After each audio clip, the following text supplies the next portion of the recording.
Hey everyone, hey Barbies and Kens. Welcome back to the channel. I'm gonna close this really quickly. So I figured it would be fun. I have a lot of people ask me, how do you know if a doll is haunted, has a spirit, attachment, whatever you want to call it.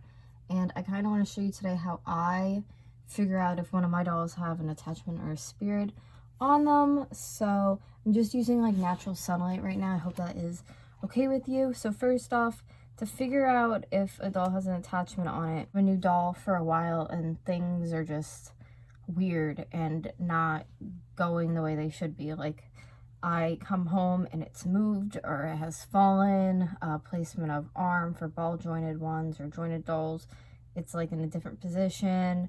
Or if I'm taking a picture during a YouTube video and I get a lot of like orbs and stuff around it, then obviously you could have something. That's like my first kind of like thing about it. But then I like to take my K2 EMF meter. That's what it looks like. So basically this tells electricity forces.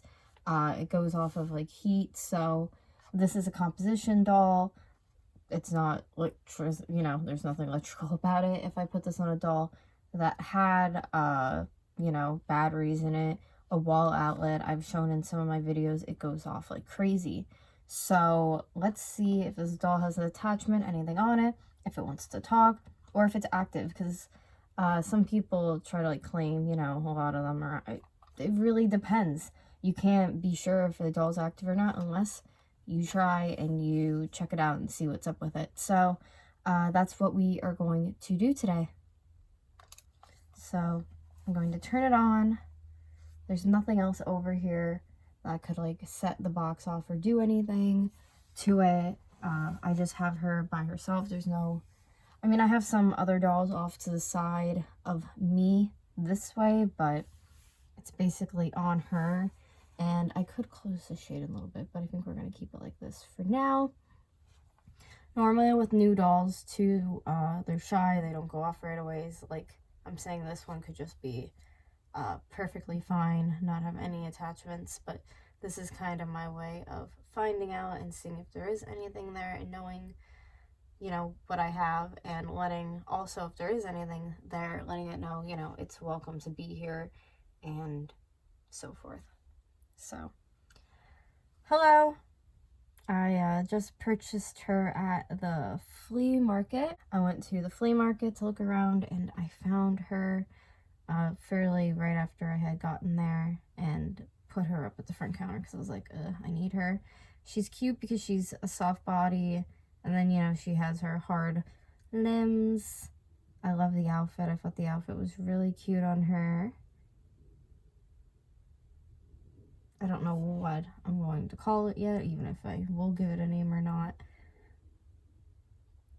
Also, I like to see if active or not, because a lot of my dolls, because I told you I'll be moving, are in store. Like my whole collection basically is in storage. So if, like, my one doll is very active, so I kept it out of storage because I didn't want to like lock it in the storage.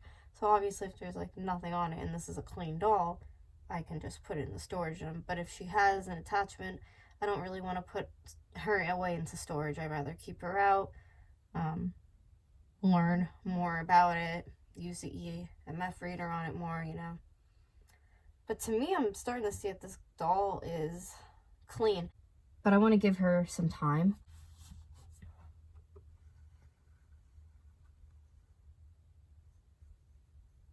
Hello.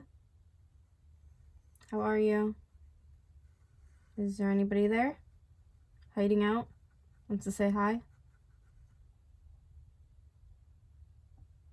I'm going to let that sit for a minute. I'm going to get up and I'm going to go to the other side of the room and grab Edward. Also, I know some people, they love dolls with attachments, they seek them out. There's some people who do not want a doll with an attachment, which is perfectly fine because there's a lot of people who do want them. So if you put it up on eBay, you could probably, sell it. But this girl looks pretty clean to me and nothing's going off with her. So we're gonna That was when I moved in and went off. But I am holding Edward, so that could be it. So we're going to move her out of the picture. I'll put her up with some of my other ones, and I'm going to let Edward come on in here. If you guys are unfamiliar with Edward, I can link some of his videos down below. Or I could, I mean, I have videos from TikTok too, I was going to say. I'll just try to link whatever I could find. So this is Edward. I've had him for a year or so now. He is one of my dolls that have an attachment onto it. It's weird because I feel like I can't even keep up with like editing videos sometimes anymore.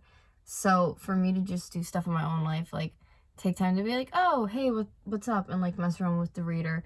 Like sometimes if I'm crafting, I put the reader on and it'll like blink and stuff and like, you know that he's there. Other times, nothing. It's just quiet. So Edward, are you there? Do you want to say hi? Do you want to talk? Are you available?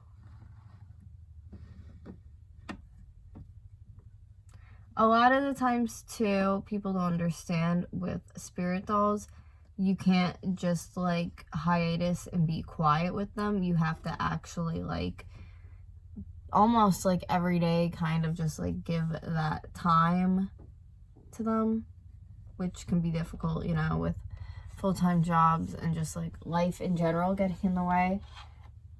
So we're gonna see if Edward will at all be chatty or active for us. Edward, are you there?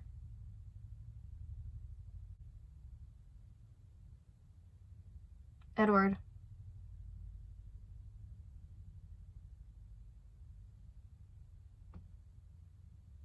If you are here right now, please make the box in front of you blink or glow. It has been a while since we have checked in with you, which I know.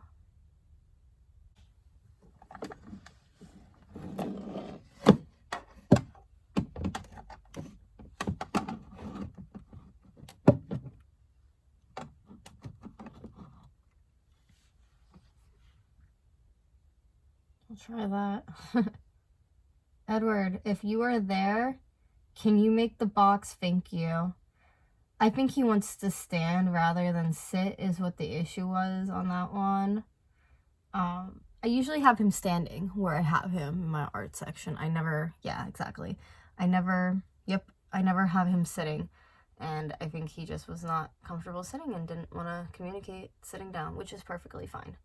So as you can see, Edward responds to the boxy talks. Like, we've been doing this for a while. Like I said, you could check my past videos. But obviously the new girl, I didn't get any kind of signals, nothing off of her. So that's basically the difference between a spirit guide doll and one that is just a regular older doll. And this one I call Edward. I give usually names to my spirit or guide dolls, like, because it just feels more proper to give them a name to a face. And then if you're like actually, like, sometimes I'll be like, blink if you were born blah blah blah, like I've done that already. So it's just easier for communication and more proper to give a name, in my opinion. But yeah, so that is basically how I do that. And then sometimes for a little bit, you know, I'll just communicate and talk back and forth and all that kind of stuff. I actually have to get batteries for my little reader eventually. I think it takes like watch batteries. I'm not really sure. I'm gonna probably end up getting them online, but I like to have backups before it goes out, you know. But okay, well, thank you all so much for watching my video. If you guys like stuff like this, you can check out my TikTok. I am on there. I have that down below. Or you can check out some of my past videos of me and Edward, or just talking about paranormal or supernatural. If you have any questions or requests for videos that you want to see regarding this topic, please leave them down below. We love you, and we will see you very, very soon. Want to say bye? No? Yes? Gotta turn the camera off.